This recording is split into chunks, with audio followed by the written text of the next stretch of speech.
Selamat berjumpa kembali teman-teman di tutorial eh, bekerja dengan Beware untuk mengembangkan aplikasi desktop ataupun mobile dengan saya Arjito.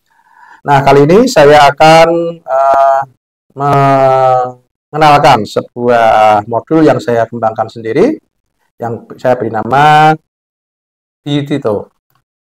Nah, bisa diakses di GitHub di sini dan saya sudah membuat semacam tutorial, semacam panduan bagaimana cara menggunakannya terkait dengan direktorinya. Nanti modul kita akan ada di sini. Kemudian ini adalah cara membuat menu dan di sini cara membuat form dan nantinya akan ada cara membuat data table. Nah, kita tinggal clone atau mungkin download saja lalu diekstrak di tempat yang sudah kita tentukan. Misalkan ini adalah aplikasi kita di sini, My App. Nah, modul paketnya tadi kita letakkan di dalam folder modules. Maka nanti pemanggilannya adalah from nama modul, nama aplikasi kita, lalu letak folder dari modul yang kita ingin gunakan. Lalu di sini adalah kelas yang akan kita gunakan, yang dalam ini adalah menu. Nah, kemudian di sini saya juga menambahkan warning ya.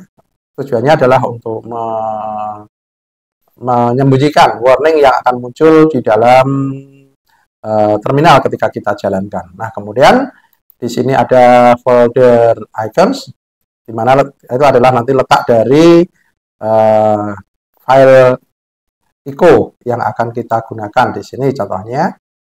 Lalu di sini ada config, yaitu adalah lokasi dari konfigurasi menu. Dalam hal ini ada di sini filenya. Kemudian yang lainnya ini hanya apa namanya, semacam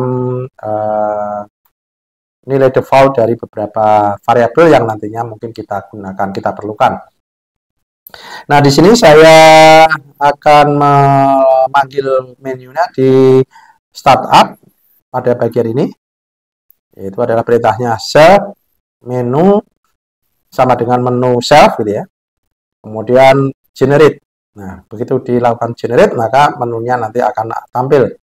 Nah, kemudian untuk event kliknya saya menyiapkan sebuah metode yaitu menu klik di sini, karena memang saya set bahwa harus ada sebuah metode yang bernama menu klik. Jadi kalau ini tidak ada nanti akan muncul error. Oke, kemudian untuk konfigurasinya mari kita lihat seperti ini ya strukturnya. Nah, di sini folder yang pertama adalah bukan folder pertama, menu pertama kita adalah app, itu adalah sebagai menu utama dan ini namanya memang harus app. Nah, kalau yang kedua dan ketiga nanti kita terserah kita. Nah, menu app di sini saya akan menambahkan menu login dan menu logout, di mana loginnya adalah nanti juga akan muncul di toolbar. Sedangkan posisinya adalah disable. Sedangkan logoutnya adalah juga disable tapi tidak masuk dalam toolbar. Kemudian ada menu edit dan seterusnya. Oke, kita coba jalankan. Nah, hasilnya seperti ini. Ada menu home ini dari menu app, kemudian ada menu edit dan ada menu view.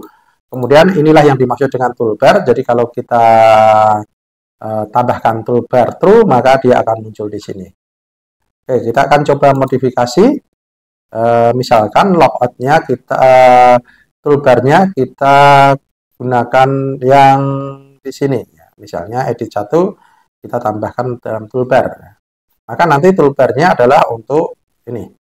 Kita bisa menambahkan beberapa toolbar, tidak harus yang ada di sini ya. Misalnya kita yang ini juga, tapi saya di sini hanya memiliki satu gambar, maka gambarnya nanti kebetulan sama. Kita coba.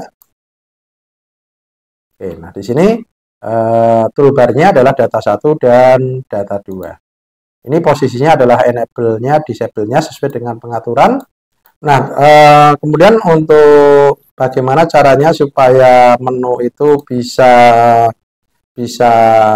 kita modifikasi, maka kita bisa masukkan di sini. Misalkan ketika setelah menu diklik nanti akan diubah menjadi disable.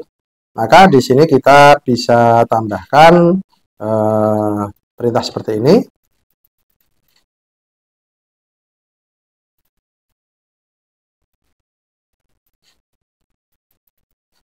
Nah, seperti ini.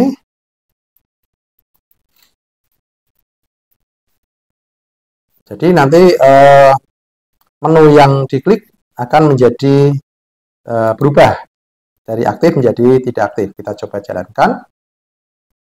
Jadi misalkan ini data 1 kita klik. Nah, setelah diklik data 1 menjadi tidak aktif. Kita lihat misalnya di sini view 1. Oke, view 1 sekarang menjadi tidak aktif. Nah, bagaimana cara mengubah status? Misalnya kita ingin semua status itu berubah, ya kita bisa atur di sini.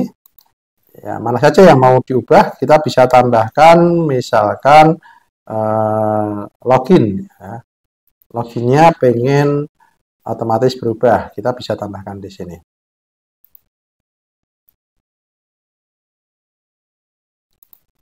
Oke, ini loginnya tidak aktif. Kalau kita klik pada data 1, maka nanti loginnya akan menjadi aktif. Jadi kita bisa mengubah status dari menu lain dengan cara tambahkan perintah toggle. Nah, kemudian setelah menu 1 ini mau diklik, nanti mau apa, nanti kita terserah kita mau alurnya seperti apa untuk aplikasinya. Sebagai contoh misalkan adalah kita print widget text. Jadi nanti dia akan menampilkan isi dari teks dari menu ya. Oke, seperti ini. Jadi kalau ini kita klik, maka akan muncul data 1. Kita klik di sini, muncul view 1. Oke, demikian tutorial kita kali ini. Semoga bermanfaat.